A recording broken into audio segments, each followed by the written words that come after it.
When you first move abroad with your family, you thought, okay, this is a great opportunity for my husband or my wife or their career, and I will drop everything back home, like my friend, my family, my career, and I will support my spouse and I will support my children.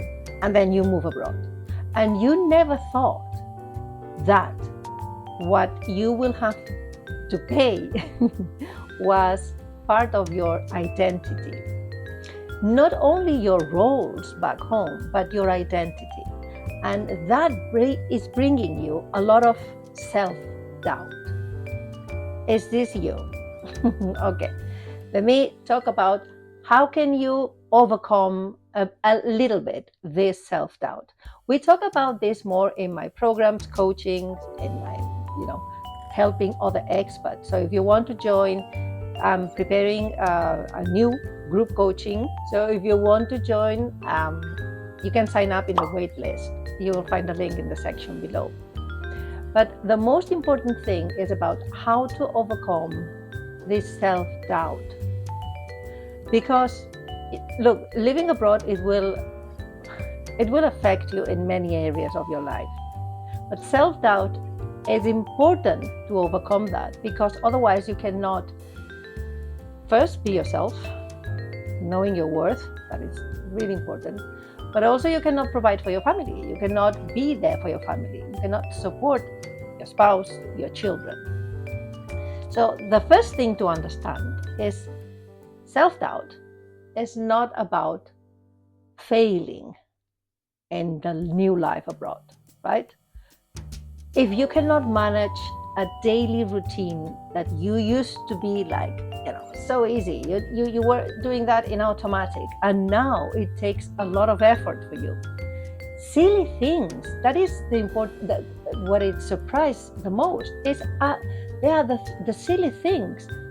Going to get some groceries, it's like, could be at the beginning, could be a nightmare. You have to really prepare yourself. Not only like, okay, I'm going to have to face the butcher today and I still don't remember how to order whatever it is. They are very silly things, because it's the daily routines that are telling you, or telling us as experts, that we don't have everything figured out, right? It's not a huge thing. They are the small things. And you feel like, really? I can the small things. And you feel like, really? I can the small things. And you feel like, really? I can the small things. And you feel like, really? I can the small things. And you feel not even go to get my groceries. What's wrong with me? And let me tell you, nothing's wrong with you. Nothing's wrong with you. You only need to accept that when we start living abroad, especially at the beginning, everything takes longer, and a lot of everything takes longer, and a lot of everything takes longer effort. And it's all right. It's part of the journey. Okay, so nothing's wrong with you. If you cannot figure it out, the small daily life routines, it's all right. You will need to invest a bit more. Maybe you need to prepare the list of your grocery list in more detail, writing down how to order something, right? You have to do like a research and preparing the list and how to order that, for instance, right? So it doesn't matter what you do. It's the fact that you know there is nothing wrong with you because you cannot figure it out, the daily routines, okay? Breathe, and this breathe, and this breathe, and this breathe, and this breathe, and this breathe, and this breathe comes the second step. It's all about mindset.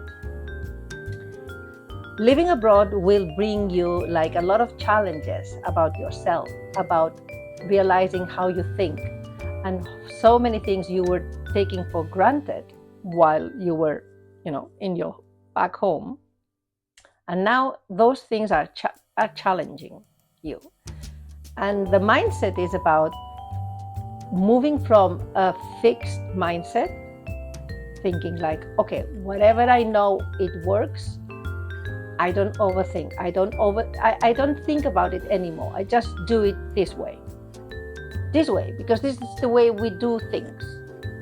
Overthink. I don't think about it anymore. I just do it this way, because this is the way we do things. And this is a fixed mindset. Why do I need to change something that if it's already working? But the problem is when you move abroad, there are things that are done differently. And that doesn't mean they're wrong or they're like less of value. It's just another way of doing things. And this is when you realize like, oh, we don't do things like this. Let me give you an example. Lunchtime in every culture is a different time. And that might surprise you a lot. Like, why do they have lunch so early here or so late here? Right? And it's not about the why. It just is. So how can you adapt to this new culture, to this new way of doing things? The first of all is realizing that you come maybe from a slightly fixed mindset, or at least you're very open, but the fixed, there are some things that you like to do a certain way and you never question those. And now even the most silly things are questionable, right? And then you have to think, okay, from a fixed mindset to an open mindset. This is one of the big changes you will notice. And in the process, you probably will, doubting. It's like, okay, but if I used to have doing things this way and now I have to do it other way, am I losing myself in the process? Okay, again, mindset. Are you losing yourself in the process? My suggestions for you is like, think about this way. Ask yourself always open questions. What and how? Never question why. Because the moment you ask yourself why, you have to justify something. And we don't need to justify the way we used to do things and now we can do something differently. And that doesn't mean that we are completely another person or we change our values, right?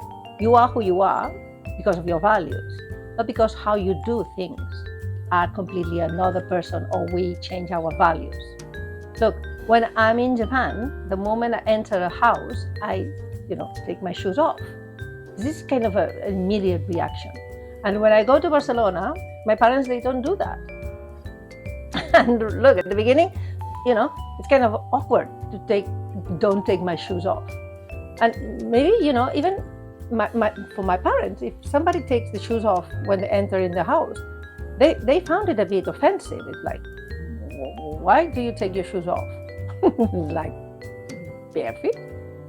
But in Japan, it's absolutely shoes off when they enter in the house. They found it a bit offensive. It's like, why do you take your shoes off? Like, it's a must. It's a must. So that there is nothing wrong with one or the other. It's just, a custom to do. Okay? So ask yourself what and how. How can I learn? What can I learn from this?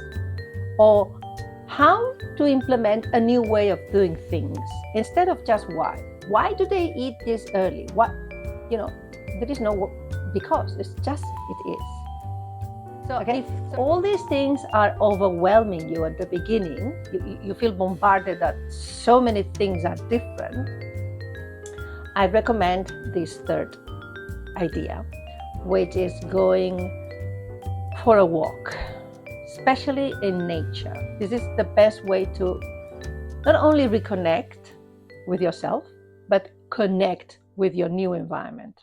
It helped in so many ways. It will give you the peace of mind you need to become, to start having a shift of mindset, to become a bit more open. So you will feel more relaxed. Walking nature. You can go to the beach.